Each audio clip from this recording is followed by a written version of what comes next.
السلام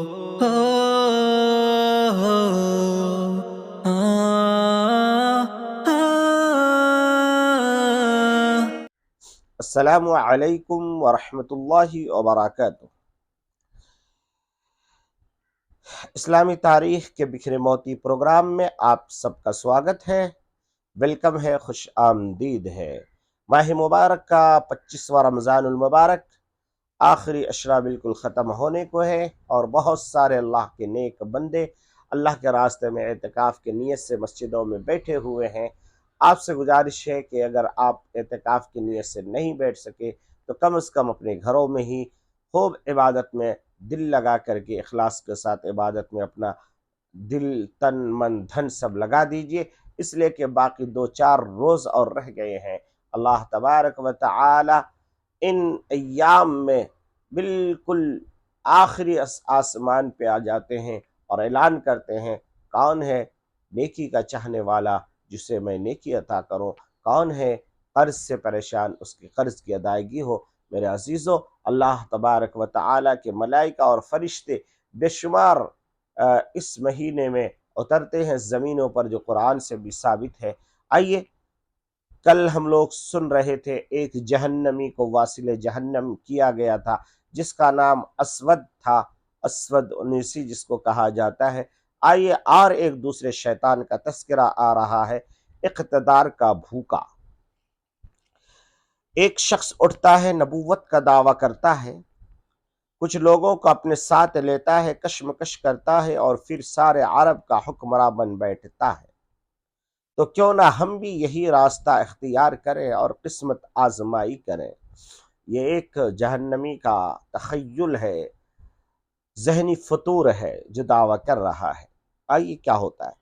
اس گھٹیا سوچ اور فکر کے حامل کمزور نفس انسانوں بلکہ ذہنی مریضوں میں سے ایک شخص ہے جس کا نام مسلمہ بن سمامہ بن کبیر ہے۔ یمامہ سے آنے والے بنو حنیفہ کے 17 رکنی وفد میں شامل ہے۔ وفد کا قیام ایک انصاری کے مکان پر ہے۔ سوائے اس شخص کے باقی سارے ارکان وفد نبی کریم صلی اللہ علیہ وسلم کی خدمت میں حاضر ہوتے ہیں اور اسلام لے آتے ہیں، یعنی 17 میں سے 16 کے 16 مسلمان ہو جاتے ہیں۔ ارکان وفد نبی کریم صلی اللہ علیہ وسلم کی خدمت میں حاضر ہوتے ہیں اور اسلام لے آتے ہیں۔ یہ شخص سامان کی حفاظت اور رکھوالی کے بہانے مکان ہی پر رہتا ہے، نہ خدمت میں حاضر ہوتا ہے اور نہ اسلام لے آتا ہے۔ مجاز میں کبر ہے، غرور ہے، اکڑ ہے، آنکھوں میں اقتدار کی ہوس۔ نبوت محمدی صلی اللہ علیہ وسلم کی عظیم الشان کامیابیوں کو دیکھ کر اس شخص کے منہ میں پانی بھر آتا ہے۔ اس کا اظہار آخر وہ اپنے ہمراہیوں یعنی آنے والے ساتھیوں کے سامنے کر بیٹھتا ہے۔ کہتا ہے کہ اگر محمد صلی اللہ تعالی علیہ وسلم نے کاروبار حکومت کو اپنے بعد میرے حوالے کرنا طے کیا تو میں ان کی پیروی کروں گا۔ یعنی ساتھیوں سے کہہ رہا ہے کہ اگر نبی پاک صلی اللہ علیہ وسلم وصیت کر دے کہ ان کے بعد اس کا جانشین میں بنتا ہوں تو میں پیروی کروں گا، یعنی اسلام لے آؤں گا۔ جب سے یہ وفد مدینہ پہنچا ہے اسی وقت سے اس شخص کے طرز عمل سے نبی کریم صلی اللہ علیہ وسلم بخوبی اندازہ ہوتا ہے کہ اس کے اندر خیر کو قبول کرنے کا مادہ بالکل نہیں ہے، طبیعت میں سراسر شر ہے۔ آپ کو اس کا بھی یقین ہو جاتا ہے کہ یہ شخص آپ کے اس خواب کی تعبیر کا ایک حصہ ہے جو آپ نے کچھ دنوں پہلے دیکھا تھا کہ آپ کے پاس روئے زمین کے سارے خزانے لا کر رکھ دیے گئے۔ ان خزانوں میں سے سونے کی 2 کنگن آپ کے ہاتھ میں آ پڑتے ہیں۔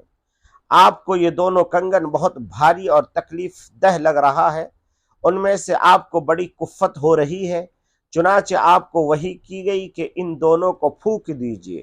آپ نے پھونک دیا، وہ دونوں کنگن آپ کے ہاتھ سے اڑ گئے۔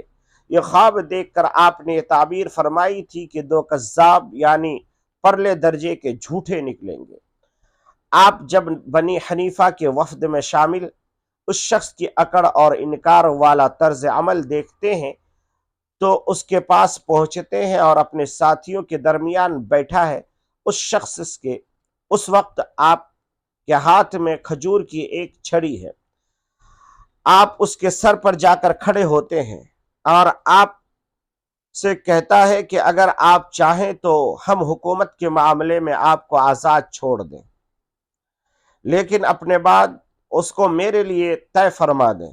یعنی وہ کہتا ہے مسیلمہ کذاب کہ حکومت کے معاملے میں ہم آپ کو آزاد چھوڑ دیں، یعنی نبی پاک صلی اللہ علیہ وسلم کو کہہ رہا ہے، اور پھر کہہ رہا ہے کہ آپ کے بعد طے فرما دیں کہ آپ کے پیروی، تو پھر میں آپ کی پیروی کروں۔ آپ کھجور کی چھڑی کی طرف اشارہ کرتے ہوئے اس سے فرماتے ہیں کہ میں تو اس چھڑی کے دینے کی شرط پر بھی تم سے بیعت نہیں لوں گا، اور تم اپنے بارے میں اللہ کے مقرر کیے ہوئے فیصلوں سے آگے نہیں جا سکتے، اور اگر تم نے پیٹھ پھیری تو اللہ تمہیں توڑ کر رکھ دے گا۔ خدا کی قسم میں تمہیں انہی دونوں میں سے ایک شخص سمجھتا ہوں جس کے بارے میں مجھے وہ دکھلایا گیا ہے۔ جو دکھلایا گیا ہے اس کے بعد وفد نے اپنے علاقے کے واپس لوٹ جاتا ہے۔ مسیلمہ جب سے مرکز اسلام کی رونق کو دیکھ کر گیا ہے، اس کا سکون و اطمینان درہم برہم ہو گیا ہے، اس کی ہوس اقتدار میں شدت سے وبال آ گیا ہے۔